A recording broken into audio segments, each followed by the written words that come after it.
आज का मेरा टॉपिक रहेगा बेरोजगार और उसकी समस्याएं। तो आइए बने रहिए अंत तक। हम जानते हैं कि बेरोजगार क्यों है, आज इसका कारण क्या है और इसकी समस्या का समाधान हम कैसे कर सकते हैं एकजुट होकर के। लेकिन सबका साथ रहे तो ये होता है ना, सबका साथ सबका विकास। तो कहाँ हो रहा है आज? युवा युवा अगर युवा का नाम हो तो एक नेता बड़े फक्र से कहता है कि हमारे देश का युवा है। एक सेना की बात होती है तो बड़े फक्र से कहते हैं। जरा एक बेरोजगार युवा की बात करें तब तब कहाँ जाती इनकी बातें? तब तो समझ में नहीं आता आखिर क्यों हो रहा है सब। जानते हैं हम इस वीडियो में। आइए बने रहिए हमारे साथ ममता मनोटेज पे। आज अगर अपने देश का युवा बेरोजगार है तो इसका मुख्य कारण राजनीति का दांवपेच ही है।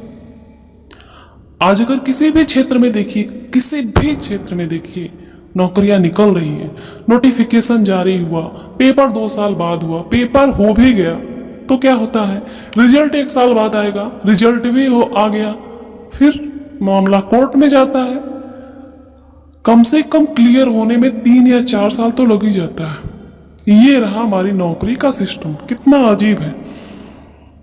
और अगर कहीं जो ये हमारे साथ करते हैं, जो एक बेरोजगार युवा के साथ कर रहे हैं, कहीं इनके साथ होने लगा तो, कहीं इनके साथ अगर होने लगा ऐसा कि चुनाव का नामांकन आज किया जाए और उसके बाद 2 साल बाद चुनाव करवाया जाए, नामांकन आज हो लेकिन 2 साल बाद चुनाव करवाया जाए, फिर उसके बाद 1 साल बाद परिणाम घोषित किया जाए, इनके चुनाव का परिणाम 1 साल बाद घोषित किया जाए। और मजा तो तब आए जब उसके बाद चुनाव के नाम पे गड़बड़ी करके ये मैटर कोर्ट में चला जाए, वो भी 3 साल के लिए।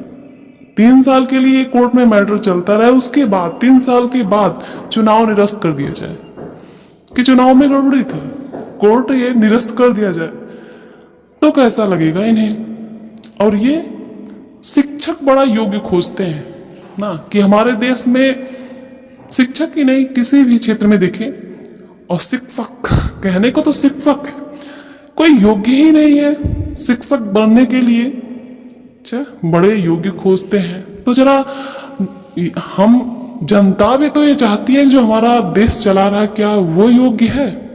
अगर योग्य है तो जैसे कि लेक्चरर और प्राइमरी और डिग्री कॉलेजों में नेट चलता है ना, डिग्री कॉलेज में होने के लिए नेट की जरूरी होती है और प्राइमरी में जाने के लिए टेट और सुपर टेट। तो क्यों ना राजनीति में भी पेट का पेपर करवाया जाए, पॉलिटिकल एलिजिबिलिटी टेस्ट इनका भी हो। उसके बाद तब इन्हें समझ में आए ना कि देश का जो एक युवा है कैसे सहन करता है सब। तब इन्हें समझ में आए कि कैसे सब झेलता है, उसके बाद कैसे उस मुकाम पे पहुंचता है। इनका भी पेपर हो, रिजल्ट घोषित हो, रिजल्ट घोषित होने के बाद मैटर कोर्ट में जाए, तब तो समझ में आए।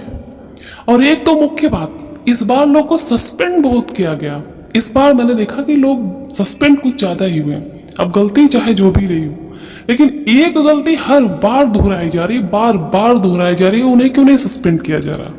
समझ में ये नहीं आ रहा कि क्वेश्चन बनाया जाता है, क्वेश्चन बनाने के बाद 150 क्वेश्चन में से कम 20 क्वेश्चन गलत है।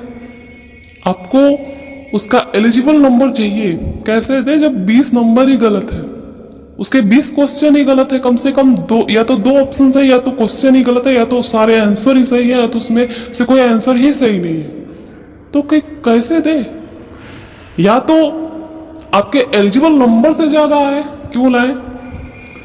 क्यों 20 क्वेश्चन 10 क्वेश्चन गलत क्यों आ रहे हैं? अगर गलत आ रहे हैं तो कारण क्या है? क्या वो इंसान योग्य नहीं है जो पेपर बना रहा है? अगर गलत बना रहा हर बार ऐसा हो रहा तो उनकी चेकिंग क्यों नहीं हो रही? उन्हें क्यों सस्पेंड नहीं किया जा रहा? क्या वजह है?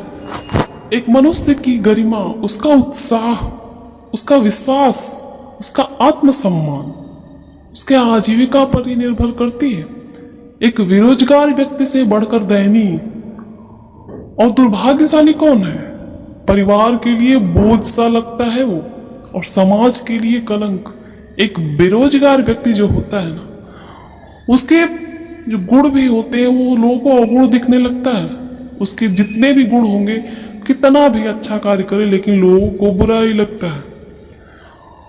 और उसकी छोटी छोटी भूलें भी लोग अपराध समझने लगते हैं। और रोजगार जो इतनी बड़ी गलतियां कर देता है लोग, लेकिन उसके लिए कुछ भी, कोई भी कुछ नहीं करता। लेकिन और अपने भारत के लिए एक विकराल और विस्फोटक स्थिति है ये बेरोजगार, इसकी समस्या। और आज जो ये अपने देश में जो ये आतंकवाद जो ये सब हो रहा है ना, इतनी चोरी डकैती इतनी सब ये सब हो रहा है, तो इसका कारण भी ये बेरोजगारी ही है। एक बेरोजगार व्यक्ति, एक भूखा व्यक्ति, क्योंकि पेट की जो ज्वाला होती है ना, पेट की ज्वाला से पीड़ित है ना जो व्यक्ति, वो कोई भी पाप कर सकता है। और अपना देश ऐसे ही युवकों से संतप्त है। देश का 10 या 20% के युवा कम से कम बेरोजगार है। कैसे बचाई जाए इस बेरोजगारी से? कमेंट में आप लोग जरूर बताइएगा। मैं आप लोगों से आशा जरूर करूंगी कि हमें कमेंट में आप लोग का राय, आप लोग का मत जरूर